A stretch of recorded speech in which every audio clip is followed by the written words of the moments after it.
Olá, eu sou André Valente, seu professor na área de Linguagens, Códigos e Suas Tecnologias, na disciplina de Língua Portuguesa.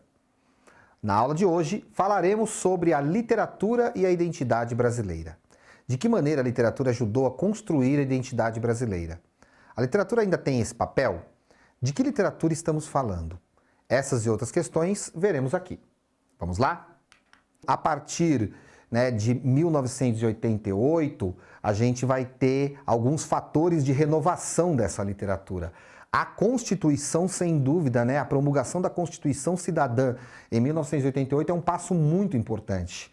Por quê? Porque a partir desse documento, dessa Constituição, nós temos a noção de direitos.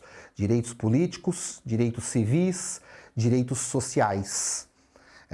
E a noção de direitos vai fazer com que as pessoas comecem a pensar sobre isso e a discutir isso. E essa palavra, ela passa a fazer parte do nosso vocabulário. Então as pessoas passam a entender que elas têm direitos e que esses direitos são garantidos e devem ser respeitados e começam a discutir esses direitos. Então a promulgação dessa Constituição com certeza mudou a realidade e mudou também a literatura.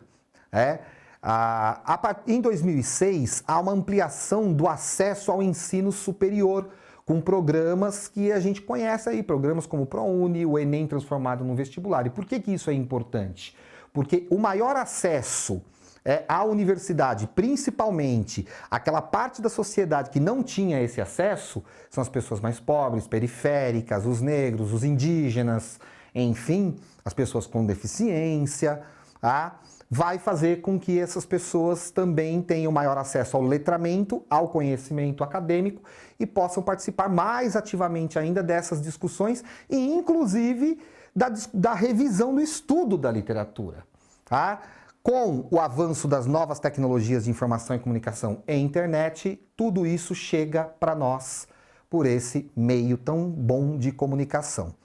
Então há um empoderamento, o protagonismo de grupos historicamente minorizados, como que eu já mencionei aqui, e um crescimento do mercado editorial e literário. Incrivelmente, para os pessimistas que achavam que a internet ia acabar com o mercado do livro, pelo contrário, ele se ampliou, porque hoje nós temos na internet os perfis que estão aí discutindo literatura. Então hoje, quando a gente fala de literatura e do imaginário brasileiro, ou seja, do pensamento do brasileiro sobre a realidade, sobre a vida, nós temos a paisagem natural como a ideia de bênção e de paraíso, que vem desde lá de 1500, sim.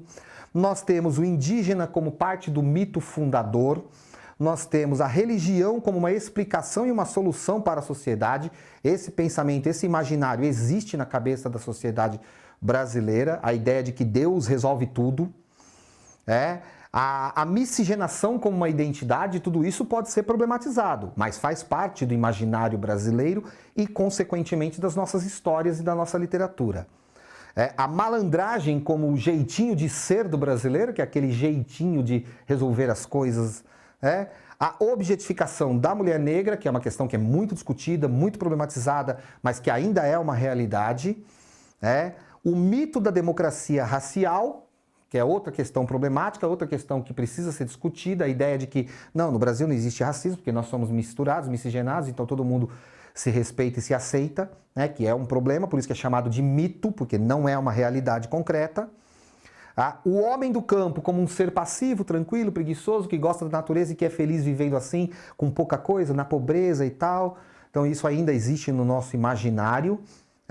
A emoção acima da razão, que é uma ideia de que o brasileiro não é de pensar muito, mas sim de sentir muito. E a crença no salvador da pátria. Essa ideia de que sempre haverá um herói, um salvador, um mito que vem para salvar o país e enfim.